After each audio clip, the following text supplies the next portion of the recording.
everyone. We appreciate very much you coming out on this kind of rainy night for Mastering the Municipal Court. My name is Teresa Counsberg. I'm a circuit judge in the 22nd Judicial Circuit here in the city of St. Louis.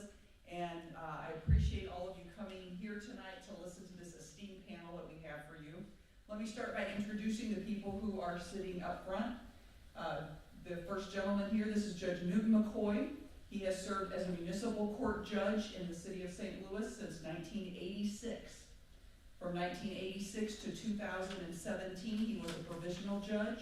Starting in August of 2017, he has been the administrative city court judge. He is a lifelong resident and citizen of the city of St. Louis.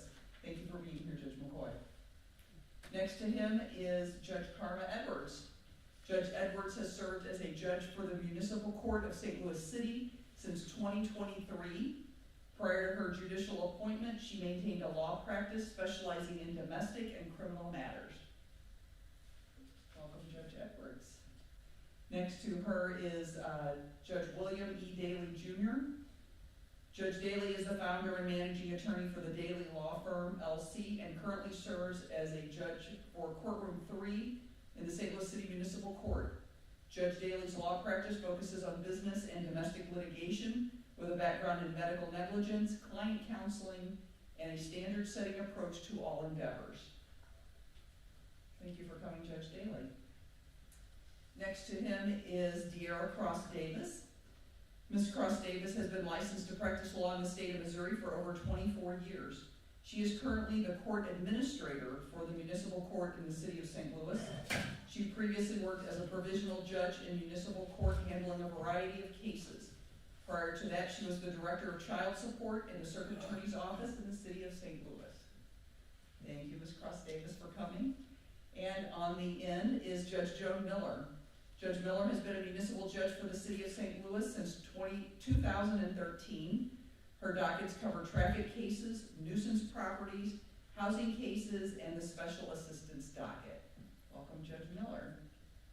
What I'd like to do at this time is I'll just start by throwing out some questions to our panel and let them answer a few things for us. Later on in the evening, we're going to open things up to all of you here. There's a microphone available, and we will be taking questions for the panel when we get through a few questions that I have prepared to ask them. Let's start with Judge Edwards. Judge Edwards, can you give us an overview of the type of cases that are handled by the municipal court? So this is an excellent question because a lot of individuals who come to municipal court think that we just handle traffic cases in municipal court, and we handle a lot more than just traffic cases. So the traffic cases that we handle are cases involving speeding, or they may involve not having plates on a vehicle, or they may involve something more serious such as a DWI. This is not an exhaustive list, but these are just some of the cases that we see regularly as it relates to the traffic dockets.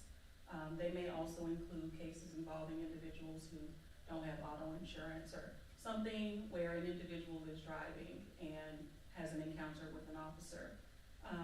We also have cases involving problem properties. And so these are cases where there is maybe a building or a residence that has overgrown grass, or there's rubbish that's left out on the lawn that needs to be addressed. The problem properties also include cases where there are buildings or residences that are in disrepair, and the owner is notified and asked to provide a response and a remedy for those buildings. We handle nuisance cases. These are cases where there is a behavior that is recurring at a particular address, and the owner is notified, and if the behavior continues, then there is a citation that is issued, and someone has to respond to that citation. So we do handle nuisance cases. We handle cases involving trash, and these are cases where, and again, this is not an exhaustive list, but these are cases where we may see dumping that is taking place within the city of St. Louis. There may be tires or construction materials that are left someplace unauthorized on a, in a dumpster, next to a dumpster, on a vacant lot, or something to that effect. We also handle cases, trash cases, where individuals are dumping materials into a dumpster that they are not authorized to dump materials into. Excuse me. Or sometimes we see cases even where a property owner has not provided a trash container for the trash that they are leaving out. And so those are some of the trash and dumping cases that we see. We also have an earnings tax docket. These are cases where individuals who live and or work in the city of St. Louis and businesses that are located within the city of St. Louis are believed to have fallen behind on paying the 1% earnings tax that the city requires. And so they have to respond to those, cases in a certain manner of time. We see cases that involve minor criminal charges.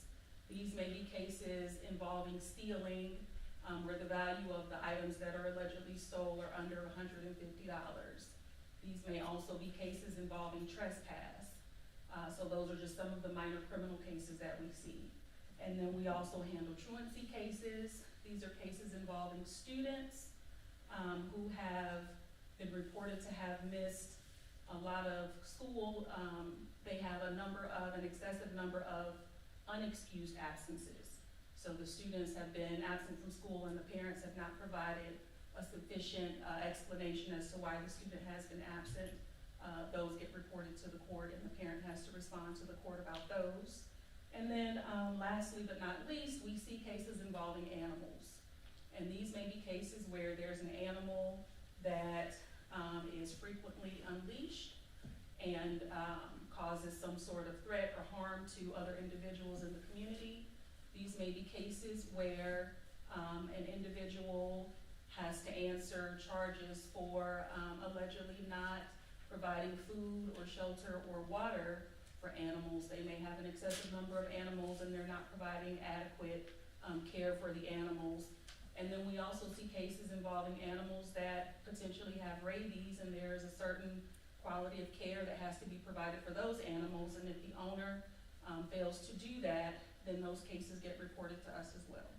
So these are just some of the cases that we see in municipal court pretty regularly, but I'm sure some of the other judges may have some other cases that I did not mention. Well, I think that was actually a very good list. One category that I would highlight deals with what we call miscellaneous weapon violation. And typically that comes in two different ways. One, if a person has a weapon that they left in their vehicle and the weapon gets stolen, those cases are actually brought before the court based off of that weapon. There's now another firearm that's unaccounted for, and that's actually in violation of the St. Louis City Code. The way we dispose of those cases, however, is not necessarily to punish the person who stole the weapon, but to provide an avenue whereby that individual can have those charges dismissed by getting a lockbox. So when they come back and show evidence of now a lockbox that's secured in the vehicle, then hopefully it would deter that type of behavior happening again. The second type of case that we see that's often coded as a miscellaneous weapon violation deals with the discharge of a firearm in public. And again, those cases are brought rather routinely in city court, where you do have evidence of the officers actually taking action of the unauthorized discharge of firearms in public, and we see those cases as well. And then the other one, and I think that Judge Edwards may have alluded to it or talked about it, but some of those non-traditional cases is when you see a minor in possession. I think that there's a lot of societal things that folks may see the behavior and wonder whether or not there's actually some type of enforcement activity. We often will see cases of minors in possession, and that means in possession of alcohol. Often it may be either a relative or some other adult who has given this individual alcohol, and then the police issue the citation related to it. So we do get those cases that come through our courts as well. All right, Judge Dailey, since you were speaking, we'll go to a question for you. When a person receives a summons or ticket for municipal court, do they always have to appear in court in person? Okay, so I'm gonna be candid with you all. We had like a sneak peek of what some of the questions are, and I struggle with how to answer this question because I think that there is a direct answer to the question, and then I think there's a practical answer or response to the question. The direct answer to the question is yes. If you receive a summons and a citation, you are required to appear in court. And that generally applies not just at the municipal level, but at the state level, the appellate level, the Supreme Court, the federal court, if you receive a citation or a summons that says these charges have been brought against you, then there is a responsibility to respond and appear in court. Now, what some people are able to do, this is the practical response, what some people are able to do is to hire an attorney. And that attorney can enter an appearance on your behalf and then show up and respond to those charges. So you may not physically need to appear in court. Your attorney will appear in court for you. But that has to be a licensed attorney. In city court, we sometimes will see relatives or parents or other people who appear on behalf of that person. That really wouldn't count. So if you're not gonna show up in person, then in theory, you really should get an attorney who's gonna show up in your behalf. Well, what happens if you can't get or can't afford an attorney, or if you can't come into court? Then we do have a process where you can request a continuance. So even though you may have been summoned to court on a particular date, if there's a conflict, a medical emergency, something that's going on that would prohibit you or prevent you from coming to court, then you can ask the court for a new court date. So again, you've had the citation, you're not coming to court on that exact date, but then you'll get assigned a new date where you'll be expected to appear. If a person, well, let me stop, because that's the end of the question. There's other things that happens if you miss court, but in response to showing up in court, yes, you do need to appear if there's a citation or a summons. Judge Miller, could I ask you to follow up on that? If somebody can't come to court, how do they take the steps that Judge Dailey was just talking about to let you know, to get a new court date? What do they actually do to accomplish what Judge Dailey was just talking about? Well, if you miss your first appearance, you will get a summons for a second court date. So you will automatically get that, and that would be either in the mail or by email nowadays. So you would not go into warrant status immediately.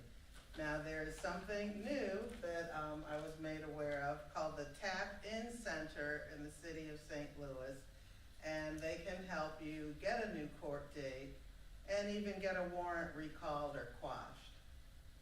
So either if you miss your date or you cannot appear, you will get a summons, or you can go online and get another date yourself. Anybody else want to throw in on that? Okay. Well, other than to say that if you miss your summons date and a warrant is issued, you have a one-time opportunity to come into the window.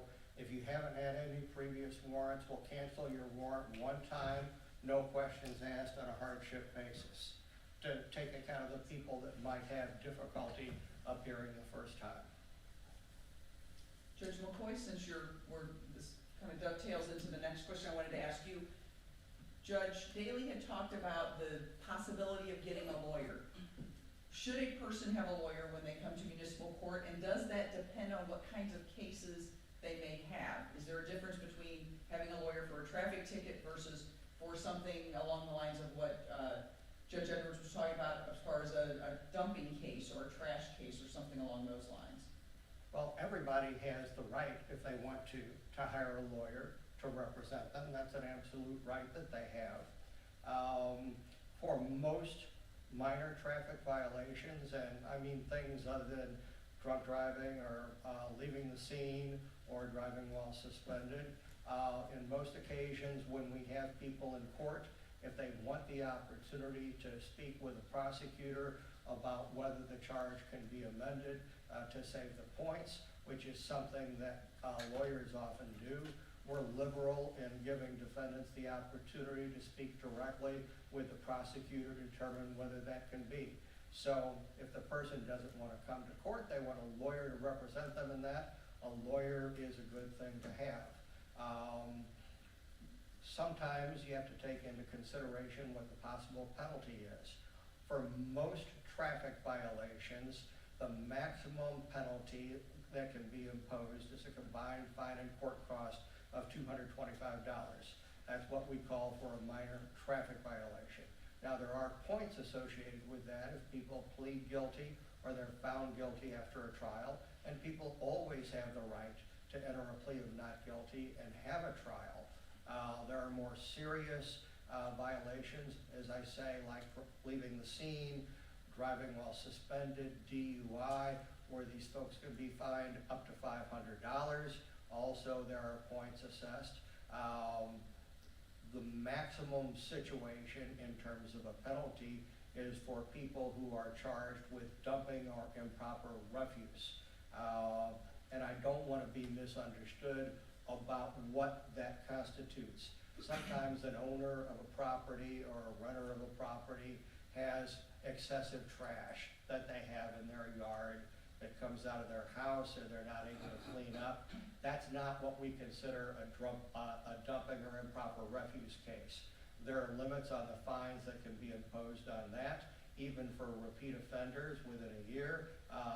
Maximum fine for a repeat offender within a year is something like $450.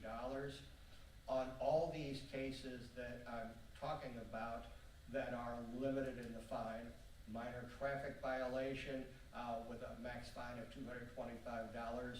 By law, there can be no jail time for that. Same thing for housing cases or accumulation of trash. By law, there can be no jail time for that. And as a practical matter, on all our cases, jail time is not really a realistic option because of the number of people that are being held in the Justice Center on bond over felony and misdemeanor charges. And also as a matter of policy, we don't normally regard ordinance violators as candidates for jail sentences. So as a practical matter, in all but the most egregious cases, jail time is not an option. So we can't tell you whether you need a lawyer. You always have the right to hire a lawyer, to advise you, to tell you what your rights are and what the consequences are. We think, obviously, it's more important to have a lawyer the more severe the consequences are. So in the dumping cases or improper refuse, where you hear about people who either come into our city or live in our city that take a bunch of trash, refuse, and dump it in an alley or on a vacant lot that doesn't belong to them, or else they abuse our rules about what can go in to the rollout carts or the alley dumpsters. Those cases, by vote of the people to change the city charter just a couple of years ago, those cases are subject to a $1,000 fine, maximum fine. For those who were found guilty or plead guilty of actual dumping, there is also an additional penalty under the ordinance, effectively of 40 hours of community service. That's imposed in lieu of 3 days jail time, because as I say, we don't really want to sentence people to jail. And so that's the difference between an actual dumping charge and prohibited refuse. Prohibited refuse, where you put regular household trash into the blue dumpster or the blue rollout cart that's reserved for your recyclables, or you put stuff like that into the green rollout cart or the green alley dumpster, which is reserved for small clippings, yard clippings, branches, not for trees, by the way. We don't want people to put trees in there.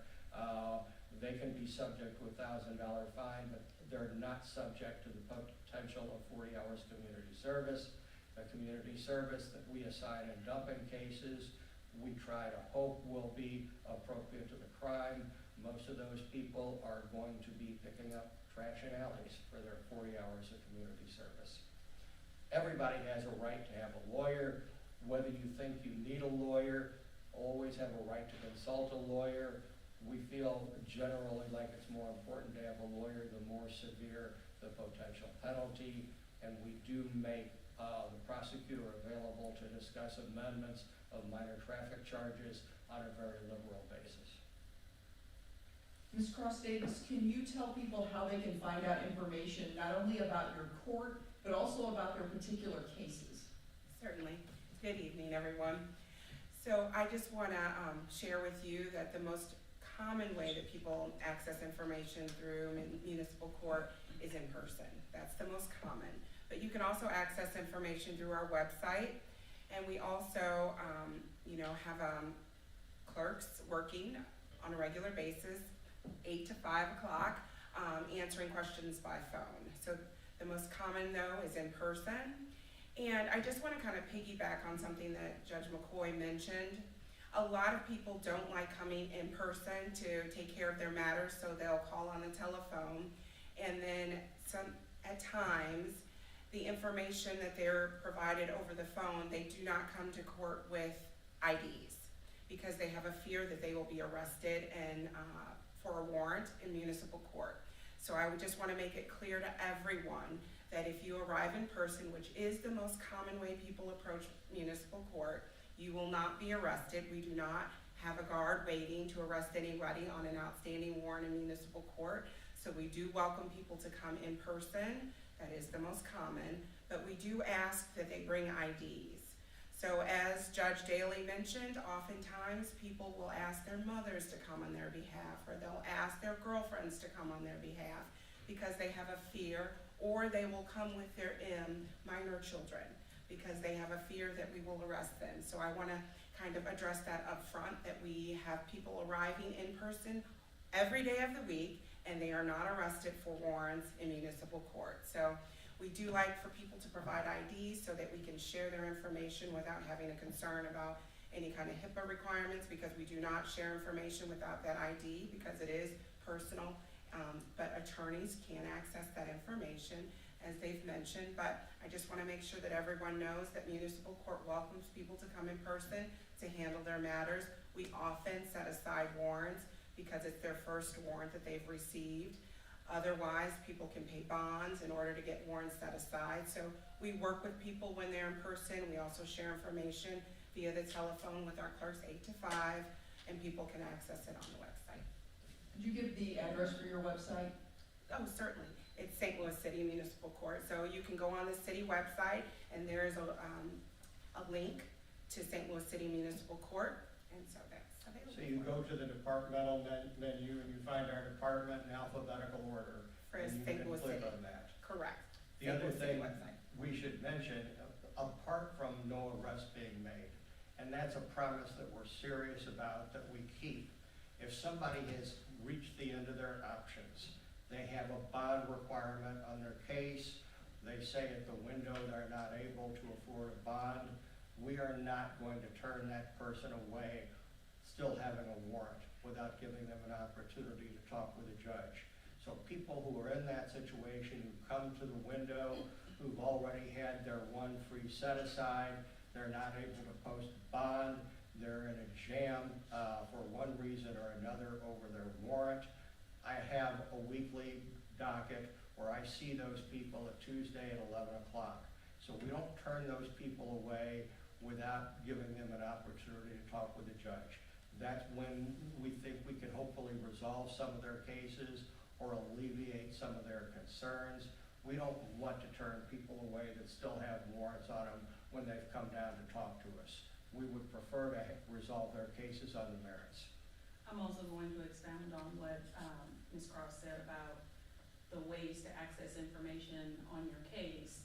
I think everyone in here is familiar now with the Missouri courts site, case.net.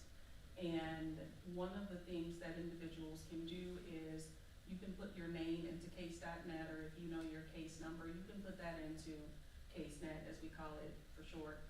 And you can look at the information that way, and sometimes it even gives you, I think in most instances, it gives you an option to receive case notifications. And so if you sign up for those case notifications, it will send you reminders about when your next court appearance is, and that helps to alleviate some of the warrants and some of the missed court appearances. The other thing that we do in the division that I am in is when the individual comes in, we collect an email address from them, and we input that email address into the system. And so we're making sure that as we are making updates on those cases, they are getting those updates via email as well. So sometimes there may be an update, a docket entry or something that they don't understand, and you may call the court to ask for clarification about what this means.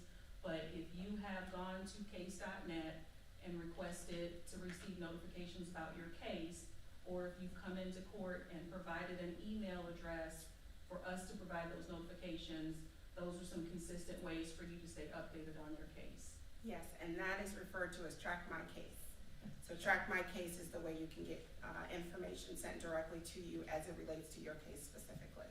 And that's the first question we ask anybody who comes to a court session, is if we have their email address. If we don't have it, we get it at that time, and we enroll them in Track My Case as part of the process as soon as we begin to talk with them. Judge Dailey, what happens if a person has been assessed a fine and they cannot put together the money to pay for that? Okay, well, there are a few options that are available for individuals, and I think it's important to understand the term of art that we use when we say assess the fine. Typically what happens is that once you go to city court, whether after a trial or after a conversation with the prosecutor, the individual or an attorney, they arrive at an attorney recommendation, and there is a document that's actually printed out that has a place for that individual to sign off accepting the amended charges. Once that defendant signs off on that attorney recommendation and those amended charges, then and only then at that point does the court have the authority to assess a fine. Because prior to that point, our presumption is that if the individual is not guilty, with the rights to trial and everything else, and the burden is on the city to prove that it actually happened. So it's only after you signed off on that attorney recommendation that we now have fines and or court costs, well, fines and court costs that may be associated with that case that a person needs to pay. We typically will provide up to 60 days for an individual to pay off their fines and costs in full. They can pay it off by partial payments online. They can come and pay it in full at some point after that initial hearing in which that fine is assessed. If on the date, and we call it a payment review or a plea hearing docket, if 60 days later the individual still is not able to pay on those fines, then you appear at that court date, and then that's your opportunity to express to the court your reasons and circumstances and your ability to pay. We're required to take into consideration a person's ability to pay before that final assessment actually hits, and or any consequences that are associated with it. And so individuals or their attorneys can come at that payment review docket and explain their circumstances. At that point, what individuals may elect to do is to ask for community service. We generally will give a credit of $20 per hour towards what those fines are. So if a person had $200 in fines and costs, $20, they'll do 10 hours of community service. And that community service is actually done through the city's probation and parole to make sure that a city agency or affiliated agency receives the benefit of those services. Once the community service is complete, then those fines and costs are waived. Some individuals may present evidence of a disability, or they're unable to actually do the community service. They may be suffering from some either temporary or even long-standing financial hardships. That information can be communicated to the court, which has the ability to then reduce those fines and costs. And so there's an option or an opportunity where a person may have had a higher fine amount assessed. Once presenting evidence about their ability to pay, the court will take or can take that into consideration and sometimes reduce what those fines and what those costs are. Then finally, what most people would like to do is at that payment review hearing, or even sometimes at the arraignment docket, you can enter into a payment agreement. And that's actually a tailor-made, best fit situation per defendant, where the individual will say how much they can afford to pay per month. And we actually have a document that lays out what the charges are, what the cases are that are associated with the amended charges. It has language that talks about the promise to pay at a rate of whatever the defendant has agreed to pay on whatever terms or frequency that the defendant pays, and then a start date for that payment agreement. Once an individual signs that payment agreement, then they're really no longer required to come to court each month on a payment docket to make their payment. They'll just make it according to that plan on whatever that installment schedule is, make those payments, and then once the payments are paid in full, those cases are closed off. So those are generally the three ways that we see individuals who are not able to pay. They can, one, ask the court for some type of consideration on the actual fine amount. They can ask the court for a payment agreement, or then they can ask the court to assign community service. Judge Miller, one of the things that came out in your bio is that you handle a special assistance docket. What is that? Thank you. A special assistance docket is for individuals, regardless of what their charges are, but that may have a social worker or a mental health diagnosis, and those defendants are seen at that docket, and they can come from any courtroom for any charge. There is somebody from the social worker there. If they have a diagnosis and they are working with their own social worker or mental health provider, they will appear for that docket specifically. And so they are given a little extra attention in terms of resolving the case, perhaps a little leniency with fines, community service, or participation with specifically places for people and other social service agencies. Judge McCoy, when someone gets a ticket and they have a court date, and if they want to challenge the ticket, is their first court date their trial, or does that get set later? How does that work? Well, the first court date is not a trial, because to have a trial, you have to have the witnesses available to testify. If we had a trial on the first setting, and we had to have police officers available for each first setting of a ticket, we'd have all our officers in court all the time and they wouldn't be on the street. So we do, when somebody comes to court, we make certain that they're advised of their right to have a trial. We explain what their trial rights are, and then we schedule that. Each courtroom has a particular trial date that they use, and we make arrangements then for them to come. We give them a written order to tell them what their court date is, and that's where the trial takes place. City summons whatever witnesses it has at that time. The defendant can bring any witnesses it wants. We'll provide an opportunity to give a subpoena if the defendant needs a subpoena to secure witnesses. Otherwise, we expect the defendants to bring their own witnesses. Defendants aren't required to testify themselves. They can, but they have their Fifth Amendment privilege, where they're not required to testify unless they choose to. That is their choice. At the conclusion of the trial, the judge sitting at that time then has the duty to determine whether that person has been proved guilty beyond a reasonable doubt. At that point, a fine up to whatever limit is applicable can be imposed. The individual then can take the opportunity to pay the case, but if they disagree with the judge's decision, they have 10 days in which to request what we call a trial de novo, which if they do that on a timely basis, they're entitled to have a completely new trial in the circuit court before a different judge. So those are ways that they can challenge the result of a trial if they disagree with it. Judge Edwards, you want to speak further on that issue of if a person is unhappy, they don't agree with the decision that comes out of the different, and I was concentrating on tickets there, but on any type of case within your court, what kind of options do people have if they disagree with the decision that's made? Sure. May I first add a bit to what Judge McCoy's question? I'd like to add a bit more to that. I think you were asking if the first setting was a trial setting. Oftentimes, the second setting may not be a trial setting, and sometimes the third setting is not even a trial setting. We have individuals who show up to court and they request a continuance, and we evaluate, whether or not the continuance request should be granted. There are various reasons that people may want to request a continuance. They may want to request a continuance because they want to get insurance, or, we have different practices in place for different types of cases in granting continuances. So as Judge McCoy said, that first appearance is not going to be a trial setting. That second appearance may not even be a trial setting.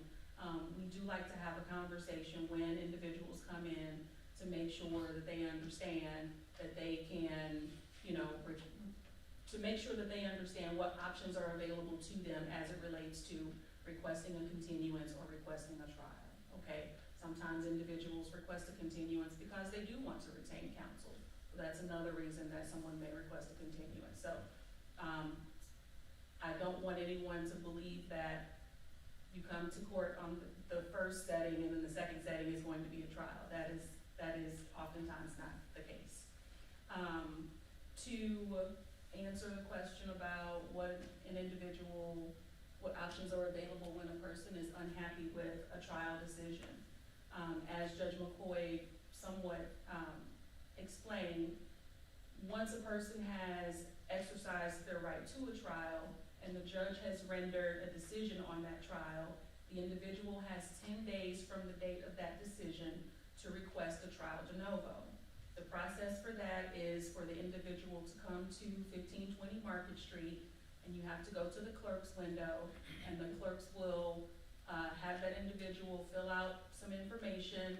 Once the individual says, I'm here to request a trial de novo, they will fill out some information, and then the clerks will explain to them what the additional steps are. I believe there may be a bond that needs to be paid, or in some instances, there's not a bond that's required. And then at that point, the clerks will actually send that, the case file over to the Associate Circuit Court, over to Judge Burke's building. And at that point, the case will be handled.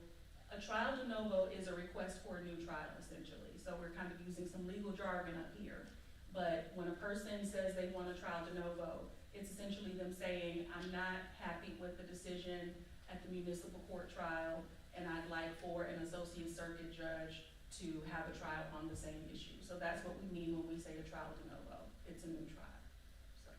So, and I guess it's important to say that the person is not able to pay the fee for filing a request for trial de novo. We're not going to deny them the opportunity to file that. We'll send the case over to the circuit court, and the circuit court can decide whether or not the fees ought to be waived.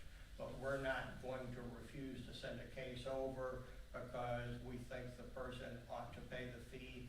We'll leave that to the circuit. If there's a question about whether or not they missed their date by 1 day, we're going to send it over for the circuit to make that determination.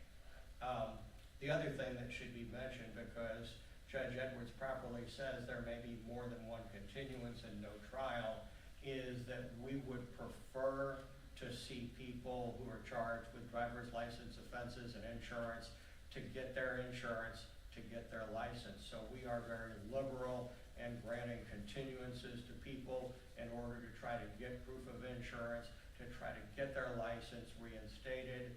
We will examine our records on request.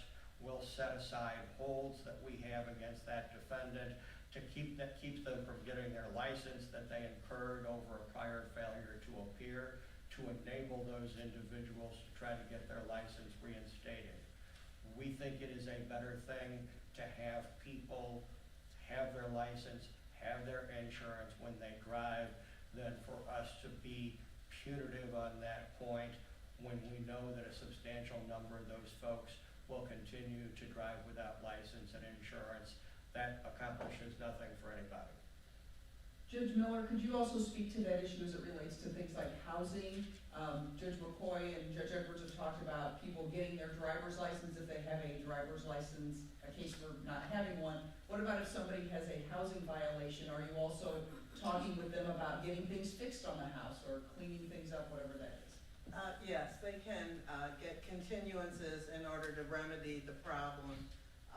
And the continuances are based on the extent of work that needs to be done, sometimes the time of year. For instance, if it's winter and painting outside has to happen.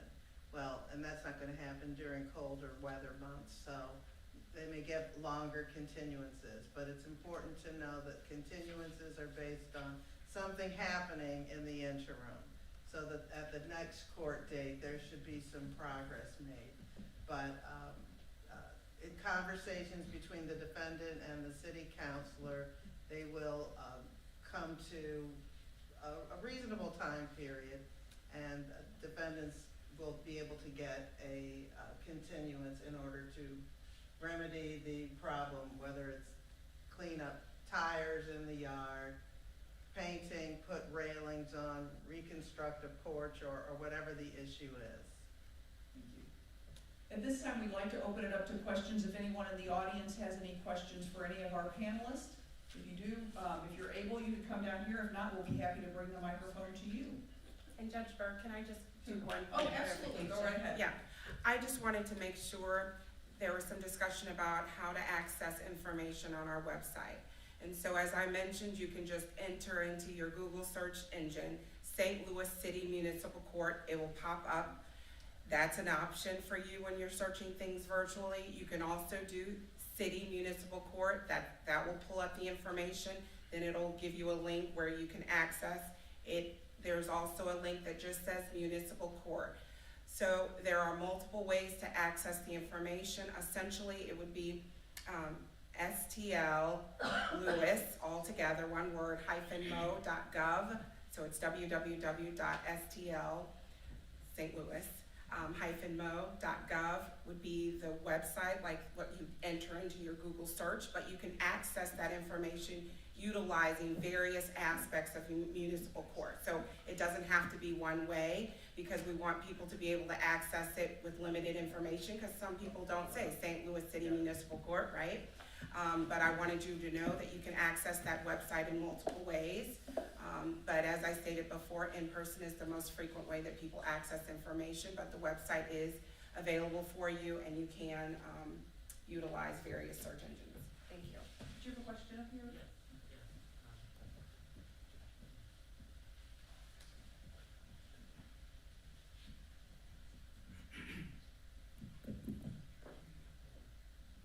First, let me say thank you for taking out the time.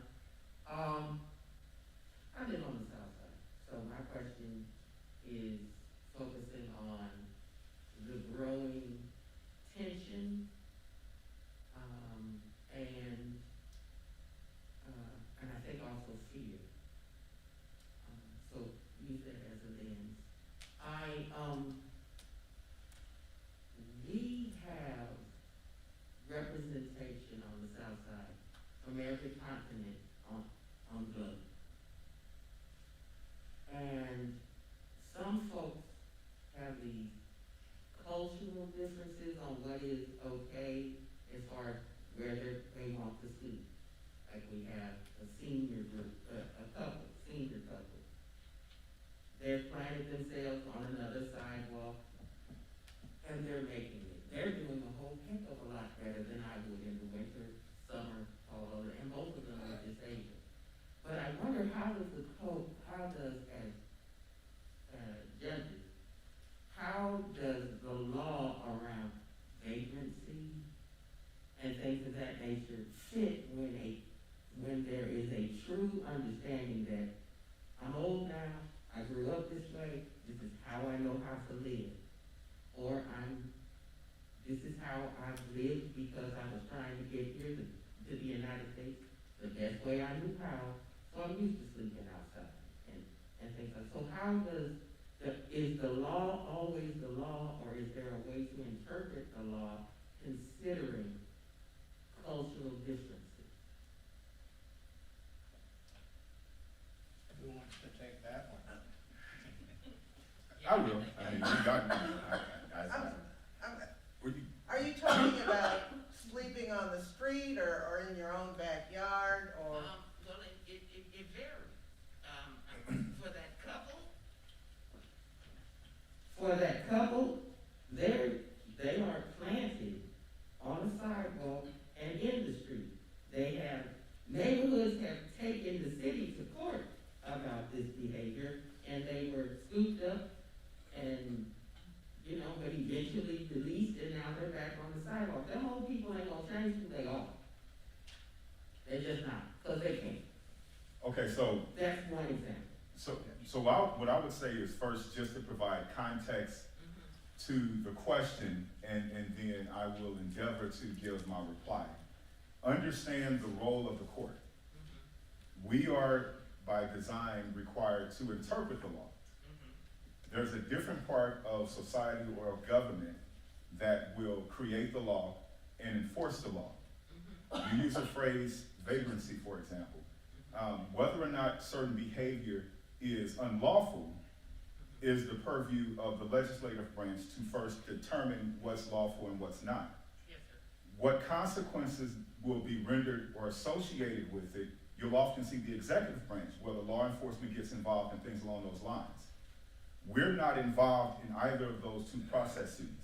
What happens for us is only after there's been some type of enforcement action and the prosecutor's office determines that they believe that a violation of the code came or took place, will it then show up in one of the courtrooms in city court.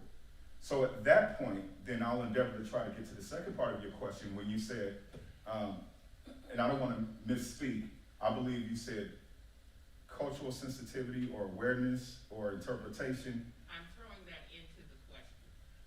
Right, so I can speak that in terms of the interpretation. We are not advocates. So we really don't take one side or the other side. What we do is to objectively look at the law and apply it to the facts of a particular situation. But we're not robots.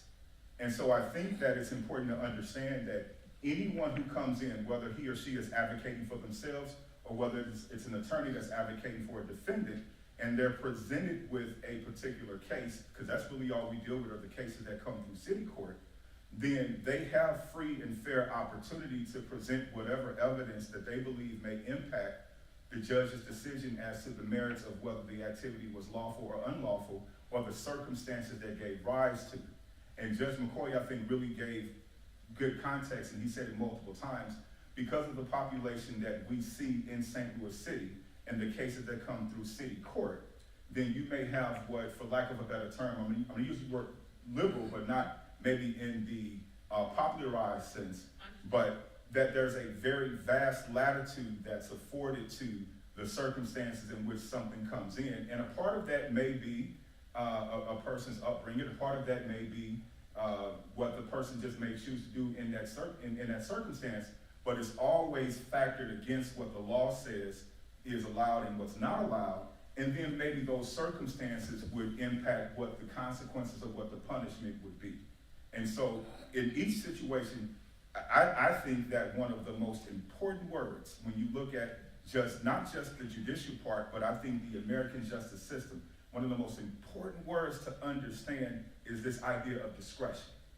You'll see discretion at the legislative branch when determining what the laws are. You'll see discretion on the executive side when officers may decide whether or not to give someone a warning or maybe to issue a citation.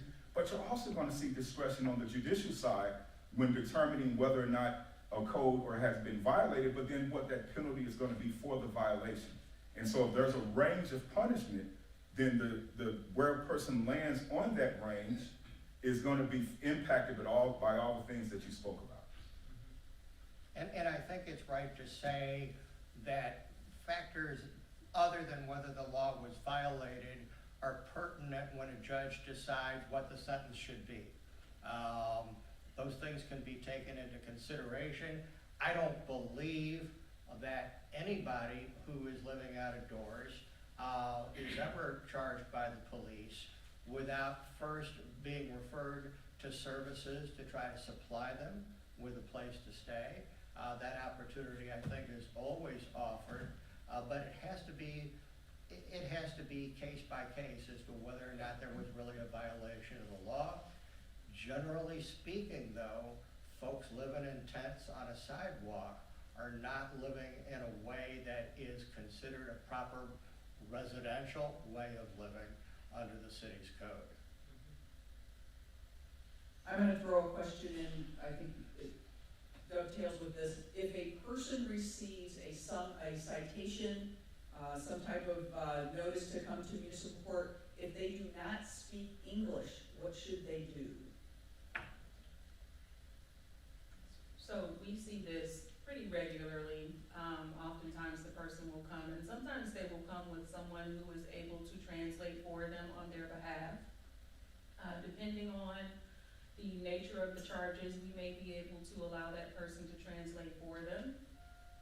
Sometimes they will come and they will immediately request a translator because they don't have anyone to translate for them. And so in those instances, we enter an order for a translator and we reset their case for a future date so that we can provide a translator. The translators speak a number of languages. I'm not sure how many languages we have access to translators for, but for the most part, the majority of the languages that come through our courts, we are able to provide a translator for. It's few and far between that we're not able to provide some sort of translation service. I've even seen it sometimes where the person is comfortable. We are, now living in the age of technology and very advanced technology, and so sometimes the individual will want to use a translation app there in the courtroom because they don't want a future date. And so Again, depending on the circumstances and the seriousness of the offense, sometimes we do allow those individuals to use that translator app to communicate with the court, to communicate with the prosecutor, to move that case forward, if that is what they opt to do. We do not require that, we don't force anyone to exercise that option, but if they tell us that that is how they would like to proceed, we do honor that request, so long as it's appropriate for the charges that are pending. Well, and we also have times on that first appearance where we're not able to communicate with that individual for them to understand that we'll provide an interpreter. We subscribe to a service approved by the state of Missouri called Language Line. And so when we have an individual who is in court for their first time and we're not able to establish even the most basic kind of communications, Language Line enables us to call on the telephone and provide virtually any language interpreter so that we can get past that initial inability to communicate. Because sometimes we can't even explain to an individual that we want to assign them to a date with an interpreter because they have that little comprehension of English, or we have that little comprehension of what their native language is. And when we call for an interpreter, we need to know what their first language is. Sometimes we can't even communicate that without using an application like Language Line during their first appearance. And so we don't want language to be a barrier, so that we're trying to overcome that. But oftentimes people do avoid court because they have a language barrier or because they think other things will happen. So that's a very good question. I'm glad you asked. Good evening. My question goes to people who are incarcerated.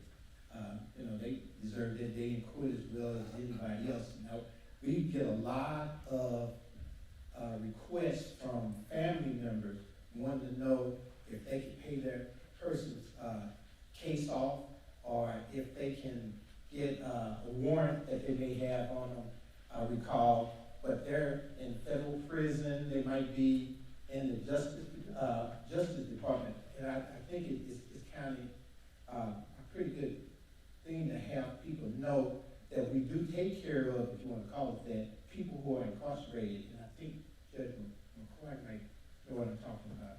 So should I address that process then? Well, that's really why I'm asking it. And really quickly, the person asking the question works with us at municipal court, and so when he says we, he means we as in the individuals who are fielding some of these questions. Okay. We're not gonna call him a ringer, but any individual who's incarcerated in federal prison or has spent any substantial length of time in a county jail can contact us. We have our supervising probation officer. If we know an individual wants to resolve that, our probation officer will write to that individual, giving them the opportunity, if they wish to resolve their case and get it done early. Normally that's done on a plea of guilty with the understanding that that person is going to receive a jail time served sentence and we're going to close the case. We don't want people to come out of the Federal Bureau of Prisons. We don't want people to come out of the Department of Corrections. We don't want people to come out of county or city jails and still have warrants because they didn't have an opportunity to get credit for jail time served. So we will do that for the asking. We like to do it earlier rather than later, so that that individual, if they end up with points against their license, those points will be gone by the time they're released. They won't have warrants when they're released. I think a great obstacle to people trying to get themselves going once they're released is having an outstanding warrant that they have to go resolve, that's sitting there after they've been sitting in institution, or else a problem with their driver's license because they still active points. We would like to facilitate people being able to resolve their situations like that to prevent those things being a burden to them when they're released.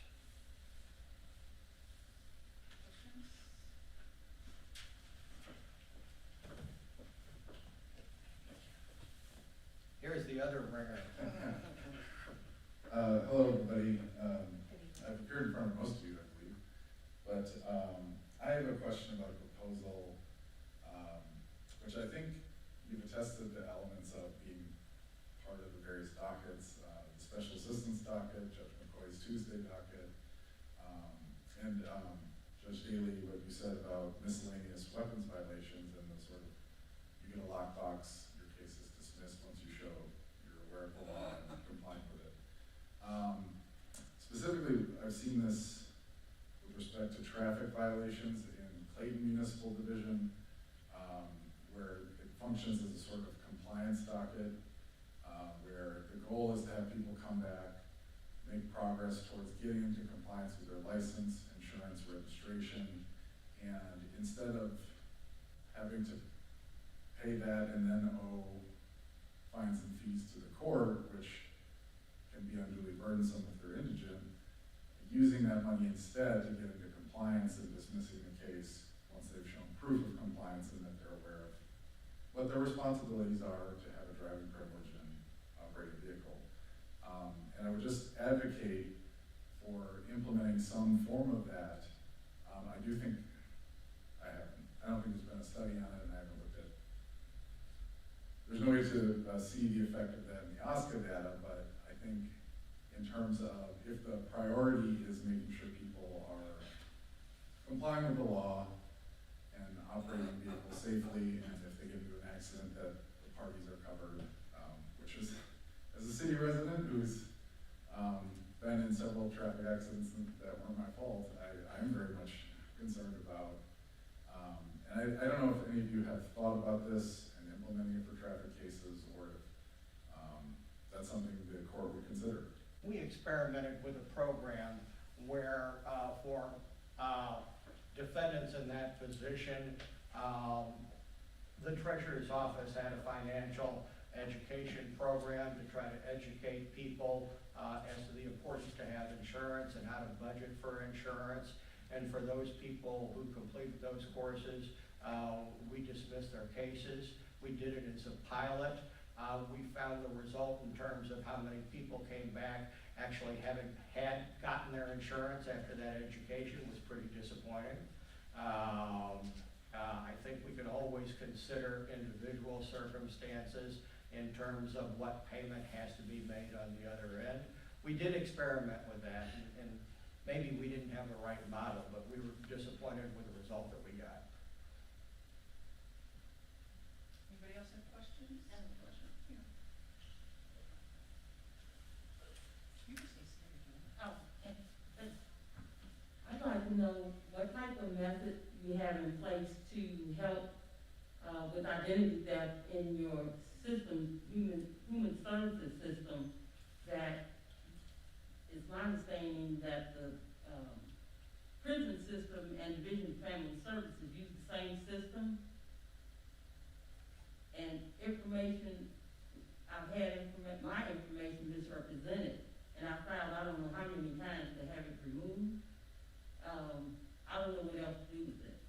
What database are you trying to have it removed from? It's my understanding that the state and the federal government share they have a link into each other. And my understanding is in both databases. But I'm trying to have the information pulled so that I can show what I'm filing about. So I think it's important to understand that identity theft can begin at various points using various pieces of information. So it could be that your date of birth is in one source and your social security number is in another source and your home address is in a different source, okay? So there are, I think, ways for you to potentially protect your identity, but I'm not sure that these days identity theft is happening from a person pulling all of your information from one source. You know, Okay. there's a lot of data mining that's happening and whatnot.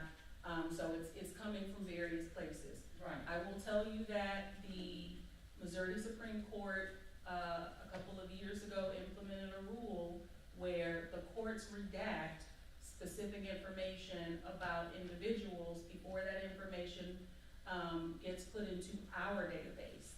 So for instance, your social security number, if, you know, law enforcement or someone obtains your social security number through an interaction with them, that information is going to be redacted. It's not going to be on CaseNet. So we do redact information, that the Missouri Supreme Court requires all court personnel to redact prior to it being made, prior to the charges being made to the public or any other documents being made available to the public. Okay. Because I went to Social Security office, I filed with the police department at least 8 times. And the Social Security office told me that if the person wants their Social Security number, they can get it. So they're saying there's really no way to protect their Social Security number. There are many social security numbers out there. One thing that we do suggest to people, if someone else has your driver's license number, and they're giving your license number, to law enforcement when they get pulled over and they're using your name, we recommend you contact the Department of Revenue. The Department of Revenue will change your driver's license number, so that they're not able to use that for the future. But many people mine data, they have data that they shouldn't have. We don't, as the court, to have the authority to direct any of these databases to delete any information.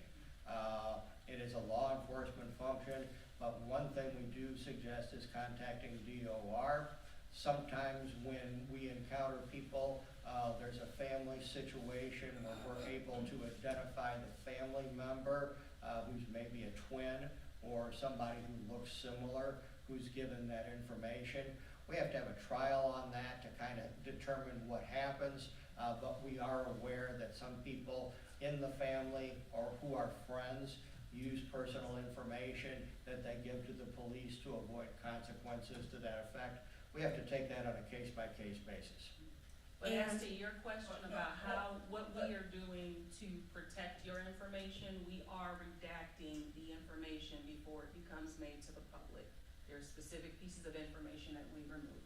But I just wanted to let you know that in the event that there is a data breach at the court, because we do have a lot of sensitive information, you would be notified by the court to let you know that a breach has occurred. So if you haven't received notice from us, an individual, if there is one, because we do use the internet, right? We do have our information stored on the cloud, so we are not immune from anything like that occurring. If it were to occur though, you would receive notice from the court and we would provide you steps to take in order for that to be remedied. So if it occurred through us, you would get notice. So should I contact you to give you my information and request that you contact me or something is fine? No, ma'am. If it were to occur, you would be contacted because we would be required to provide you notice. So you don't have anything proactive to do. If we were given notice that our information was breached, which is possible because we do utilize the internet and we do store our information on the cloud, if that were to occur, we would be required to provide you notice. You don't have to provide us anything active. You would receive something from the court stating that on this particular date that occurred with your information. Whatever information that we have on you, we would be required to share that with you. So it's nothing that you would be required to do. It would be our burden to provide you that information if a breach occurred from the court side. Okay, so if somebody is using, if there are agencies or different organizations that we're being denied services because of some information in your system, how should I handle that? So I can chat with you a little more specifically about your case, Okay. but in general, the court would not deny anybody access. As the judge stated, we would ask, if somebody were utilizing your information, whoever's courtroom your case would be in, you would be able to come there and prove that you were in fact not the person involved in that particular incident. But I can talk with you more. Okay, thank We you. simply don't have the authority, though, to order deletion of data from highway patrol records, from federal records. That's not within the scope of our authority. So who would do that?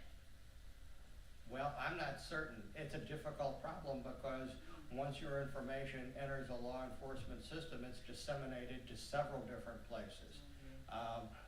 It's the problem that people face when they try to expunge a conviction, to make certain that when the conviction is expunged, to make certain that all the people who should delete that data from their databases. I can't give you a good solution to it to fix it.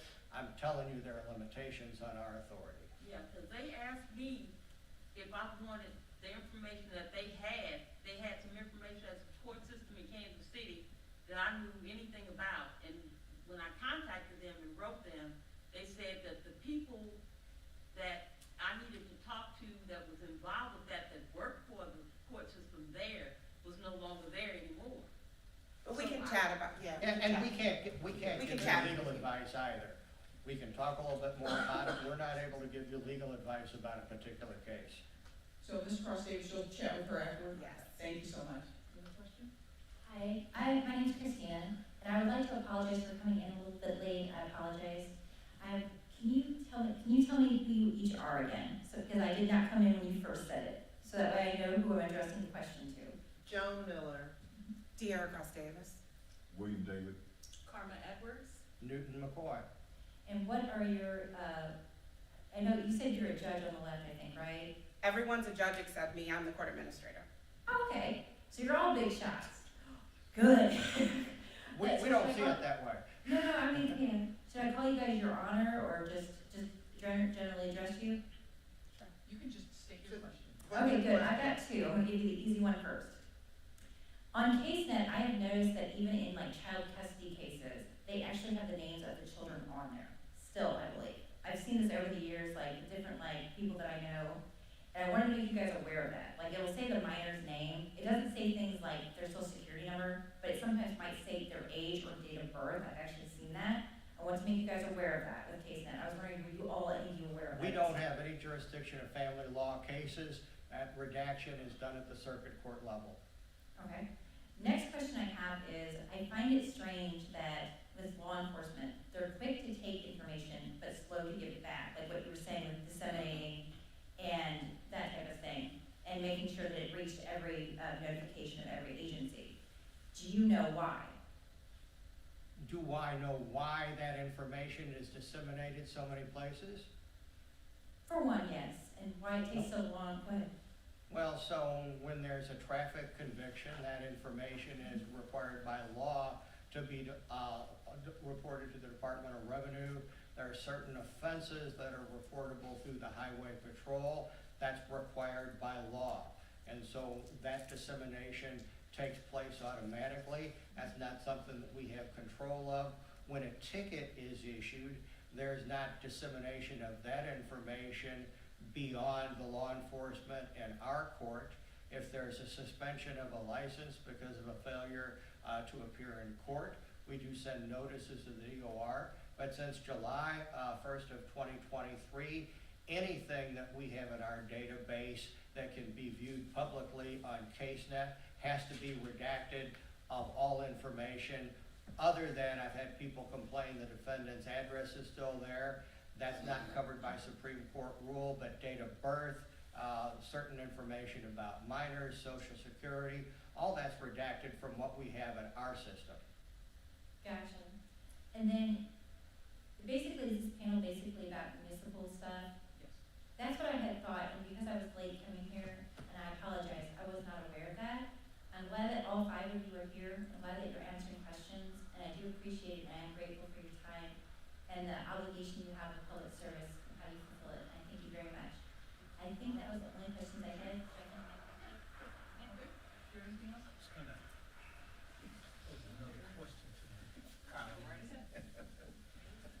He works with them. I think it's something that probably needs to be explained, especially if we're gonna be taped, if it goes out. We were doing cases on virtual court up until maybe 2 or 3 months ago, and January 1st. Until through December 31st. December 31st. And I think it might be interesting or something that folks ought to know what we do with cases that with people who have cases and they don't live in St. Louis, out of town cases, or housing cases Lord lives and he's Jesus somewhere. So I'm just wondering if somebody could explain what we do in order to accommodate these people. It's just a part of our services. Well, so if somebody lives out of town, we'll entertain a request to be assigned to a virtual date. We have dates set aside for virtual cases. We also take consideration whether a person is a single parent that doesn't have employment, can't get a babysitter, doesn't have transportation. People can make a request to us either through email or at our customer service window to be assigned to a virtual court date. We do entertain those when we think it is merited.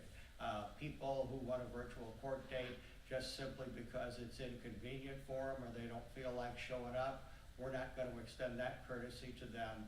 But in cases where there's a genuine hardship in appearing personally, we'll consider whether to assign them to a virtual date.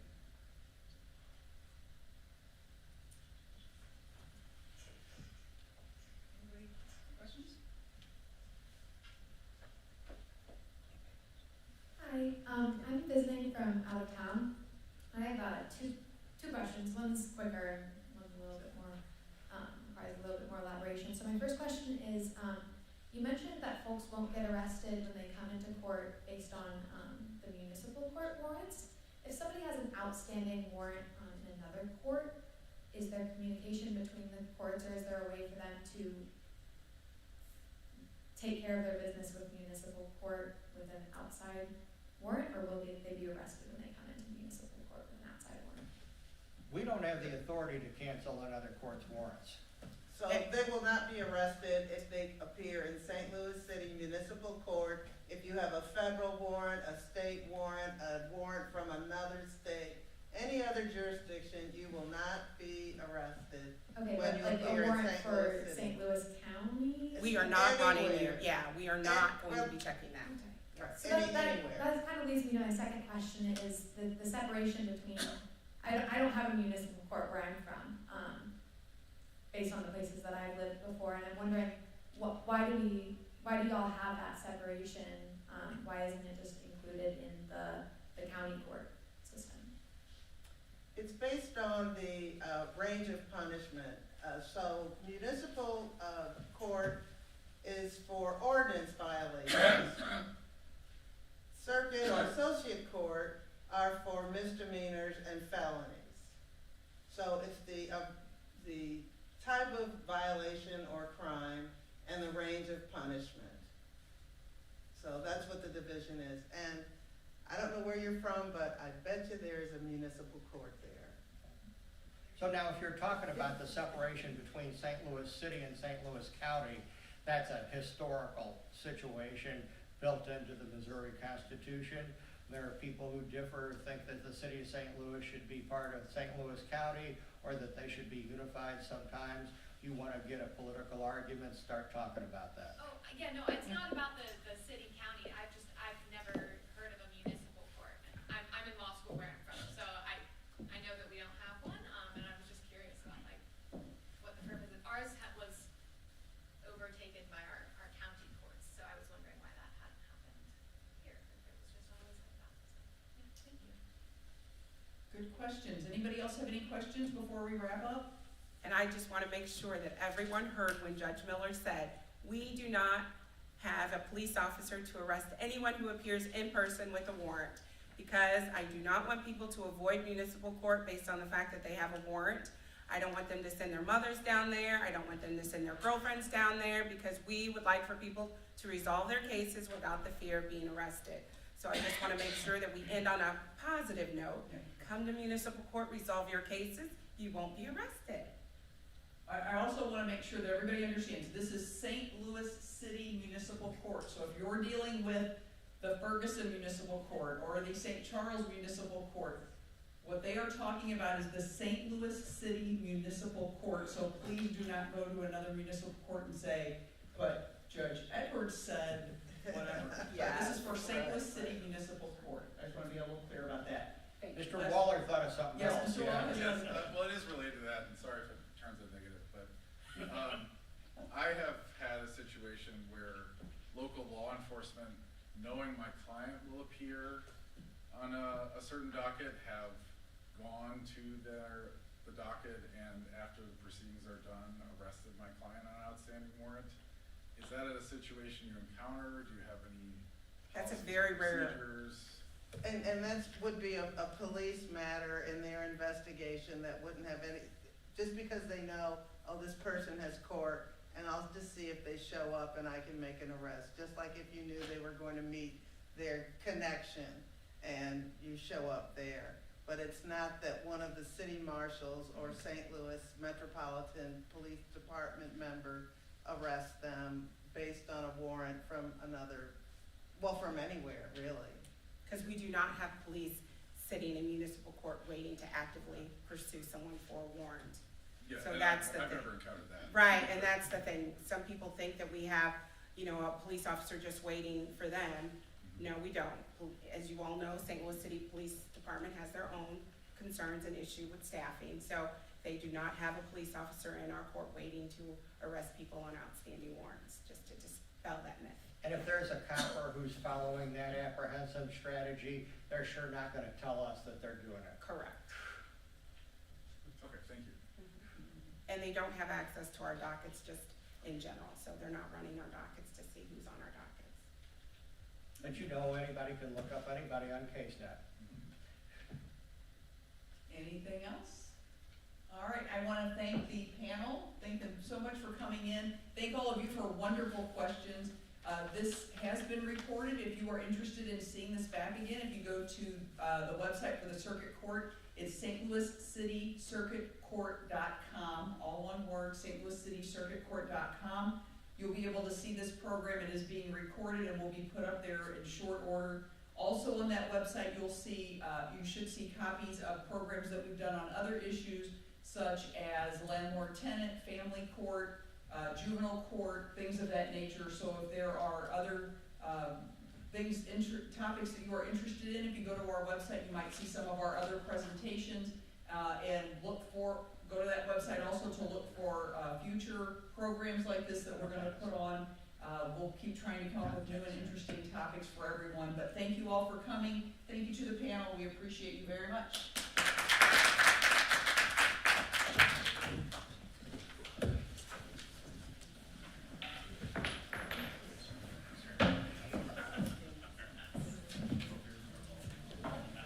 What happened to Joel?